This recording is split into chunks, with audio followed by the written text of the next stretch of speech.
Today, really hit the guys in film today about attention to detail. I felt we had a lot of great energy in the first half against New Zealand. Second half, as I said after the game, we definitely took our foot off the brake pedal and then just had a lot of slippage with a lot of our details defensively, our fundamentals, offensively. Credit to New Zealand. They were making a lot of shots. We were missing shots, but we compounded, the kind of slide by kind of taking our foot off the gas pedal and not really focusing on what we needed to do possession by possession. So really dove into that film-wise and then kind of just started cleaning up stuff, added a few things defensively that we'll need going forward and a couple other layers to our motion, which the guys, not surprisingly, they've been doing a heck of a job, picked up pretty well. Obviously, a lot of your philosophies are, have been taken with you from, being undergrad for 5 years. But to what extent have you been able to put your own Taylor Jenkins stamp on everything that you're trying to do? Only time will tell. I like to think, whatever our guys are doing on a daily basis is a reflection of, what my MO is. So don't want to come in here and say this is the master plan, the Taylor Jenkins plan, everyone's living up to it and stuff. But, I think our guys are competing and, they're really truly playing unselfishly, on both ends of the floor. And we're getting better. I mean, that's the thing. That's all I really care about at the end of the day. And, I've been very pleased with, almost 2 weeks now together. Along those lines, how much does having a point guard with Ja's skill set impact the kind of offensive system you're trying to implement? I mean, I think Ja's a perfect fit for our system. Obviously his athleticism, his speed just plays to the pace that we want to play with, his unselfishness. He's got a tenacity that, I saw when he was at Murray State, but now I see more of it coming out, which is great to see.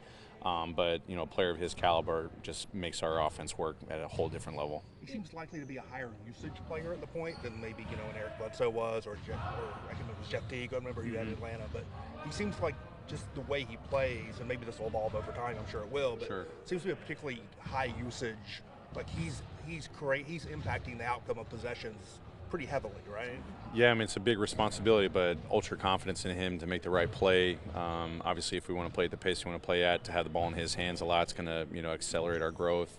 But then over time, it's just natural, guys that kind of fall back to playing through the point guard a whole lot more. Over time, we'll kind of diversify our offense. More guys will be playmakers. But obviously, when you have a guy of Ja's caliber and his potential and, his willingness to embrace that role, I'm definitely going to play that as much as we can. You said you were looking at the tape a lot today. What have you been able to learn after, especially last game?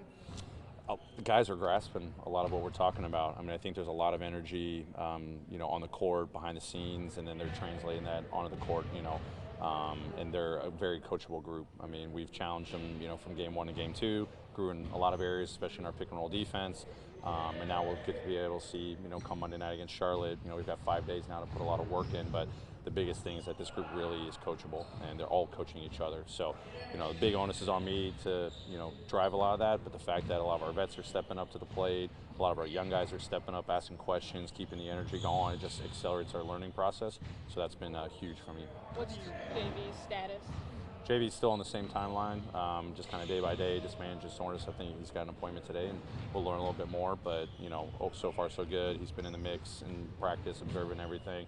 And as I said, it's just a big picture approach with him. You guys have been cautious with him, but is there any concern maybe even for the season opener or anything like that? No concern right now. So we just want to be very, very cautious. Obviously, he's, been in the league for a really long time, had a lot of action this summer. So he's been in the mix, all the meetings. He's been one of the most vocal guys in the timeout, so no concerns whatsoever. Does your process of evaluating what you've seen so far in these 2 games, is it changed by the fact that you're playing against non-NBA opposition? And do you have to factor that in when you're looking at the film and doing that? As I told the guys, it doesn't matter who our opponent is. We just really want to go and focus on our standard. That was probably my first message to them today in the film is it doesn't matter who we're playing.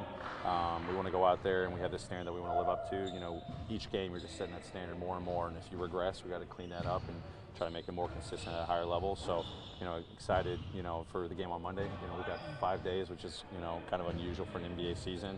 So hopefully our guys continue to work on those details I've been talking about and we'll be ready to go against the Hornets. Taylor, speaking of that, are you pleased with the way the schedule sort of built out with, you play 2 games, then get a nice break to sort of reset and then play 3 straight after that? Is that Yeah, I would say especially at this time of year, we're going to scrimmage a lot over the next couple of days. Obviously, you can try to simulate game action as much as possible, but the fact that we were able to have an off day, yesterday, and really let the guys kind of decompress, let everything sink in, take care of their bodies. Now we get to dive in over the next 3 or 4 days and really hit them hard with a lot of our practice and continue to work on our fundamentals. allow us to really install a lot, because obviously when you get into game mode, a little bit less practice time. So to take advantage of this with a new group to install a lot, it is to our benefit. Where is the evaluation process with regard to the 2 spot, with Grayson having had 2 kind of pop performances and Dylan not shooting especially well from the field? Has that changed the matrix at all in evaluation? No, part of the evaluation process, talking with the staff daily about, how we're going to mix up on our lineups. We may do something differently Monday, and obviously, Dylan had a great first preseason game, and challenge him to just keep falling back to that what you did in that first game. And then Grayson's been really consistent in the first 2. Marco's been really good as well. I think Jay's been solid. So we've got a lot of guys, to kind of work through getting Kyle back in the mix. So it's a fun juggling act right now. Unfortunately, we have 3 more, preseason games on top of these practices to kind of figure out that, that final roster or that final kind of depth chart. Is it more about minutes load in terms of that stuff? I mean, will guys maybe get a start, but then come out and you'll see different, almost like equivalent minutes? Is that kind of? Yeah, as I kind of hit them all, it was like, we're going to progressively game by game try to get you closer to your normal minutes, whatever that might be. I mean, that's still only time will tell, but then mostly it's trying to really get a feel for what the combinations are. I talked about it the other day, trying to see who's got that chemistry kind of brewing and building up. And it's also the combinations, not just smalls, but smalls and bigs. So they're all well aware of it. They've all been respectful about, this isn't the norm. So they got to be ready to come whenever their number's called, ready to go out and put the best effort possible. No sweat. Jaren was a good posted player last season, and it seems like a lot of the offense was generated kind of on the block. Obviously, this is a much different offense from last year, but where are you at as far as figuring out, using Jaren more as a modern kind of face of big and allowing him to go back to some of his strengths from last season? Yeah, I mean, for him, it's striking that balance between the inside and outside game. We're slowly, kind of getting to the post. Want to definitely kind of encourage more of a spaced out offense. I think he's really grasping it well. So I see us installing half-court plays that'll get him in spots, using the pick and roll to get him into the pick and roll, into the post as well. So right now I think everything's trending the right way. A lot of his focus right now is defensively. Can he just continue to be that defensive anchor that we need? Obviously, you're still implementing installs and kind of how you want to have the starting 5 and minutes and everything, but where do you feel like this team stands in regards to looking at a season opener that's not too far away? Yeah, we still got a ways to go. Luckily, we've instilled a competitive environment here. That's the number one thing. So, come October 23rd, we're probably not going to have everything installed in. We're just going to slowly build up that process, and luckily our guys are grasping everything pretty smoothly, so we just want to get our foundational stuff down now. And then luckily we have, another 2 weeks ahead of us where we can get game action, practice action. But I think the guys are in a good spot. In my history, this is kind of like the natural trajectory of where everything's getting installed. And I hit him today, I said we're going to install a lot of stuff defensively and offensively, and then tomorrow we'll do the same thing, and Saturday we'll do the same thing, and then we'll kind of get into our game, game on, game off, to kind of see where we're at. Within the framework of what you want to do offensively, like whoever the one happens to be, when they call for a screen, 4 or 5, whoever it is coming up, is there a fundamental difference the way you teach those guys to set that screen based on who that point guard is? Or how does that play out? Yeah, I'd say it's kind of a dual edge where one, it's where our guys like to attack from. They like to attack to the right hand, to their left hand. Then it's also dictated by where the defense is. Are they trying to go over more? Are they picking up lower, picking up higher? So that's all stuff that we've been working on today. Moving forward is really our kind of details behind how we're going to screen and pick and roll. We want to be a team that attacks downhill, so however we can create those advantages. That's something that we've definitely been hitting our bigs in, not just in the team setting, but in our individual workouts. So every player's different. Marco to his left. Ja likes to go both ways. So right now it's kind of just figuring out what guys like to do and making sure we're all on the same page. Do they all set that like at the time? Do you guys talk about that? Oh yeah. Specifically, how does that? Yeah, no, absolutely. Especially when we kind of install a lot of our half-court offense, I like to pull the guys aside and say, where do you like it? I, at the end of the day, have kind of my directives where I like to operate, but, I want to know where Ja wants to attack from. I want to know where Jaren likes it on the block. Where Jonas wants it on the block, where Tyus wants it in pick and roll. And over time, they kind of tell me, and then luckily guys are pretty responsive to, what everyone's kind of preference is. Where's Jaren at as a ball handler? I think he's actually doing a really good job. Vitaly, all of our coaches have been doing a lot of work with him, ball handling, half-court settings, full-court settings, a lot of our kind of, running habit, pace drills. We try to encourage our bigs to really advance the ball.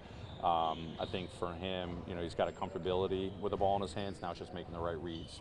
Is it to attack early, let the defense, make their move, and then you make a counter move. So I think he's actually embracing the handling a lot. How much of what you're doing involves guys catching on the move. It feels like they're within that motion, but there's been you're almost headed downhill before you make that catch. Yeah, kind of a go and catch mentality. So trying to get those guys to recognize we want spacing first, we want to let it fly second, and then if you recognize that you have this window where you can create a great driving opportunity to score, maybe it's to create for someone else, that go and catch is slowly being ingrained. So we got to start with space first, let it fly second, and then adding on that extra element of attack, which is that go and catch. What's been your favorite play of preseason so far? Say again? What's your favorite play of preseason so far through 2 games? Favorite play? I mean, I think it's just a totality of a lot of our activity. I mean, I think our activity around the rim's been really good.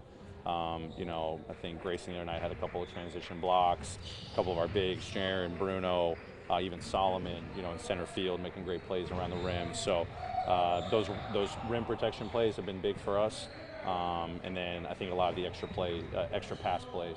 So, it's been a variety. Jay driving and kick in, Tyus driving and kick in, Ja driving and kick in. And then slowly our bigs we may haven't made the three, but they're rolling, collapsing the defense, kicking out. To me, it's at the end of the day, it's always about the unselfish plays. So those have been the things that really stood out to me. Coach, it was our first time seeing Kyle play on Tuesday, even though it was just for a few minutes. What did you see out of his game? I mean, a lot of the normal Kyle.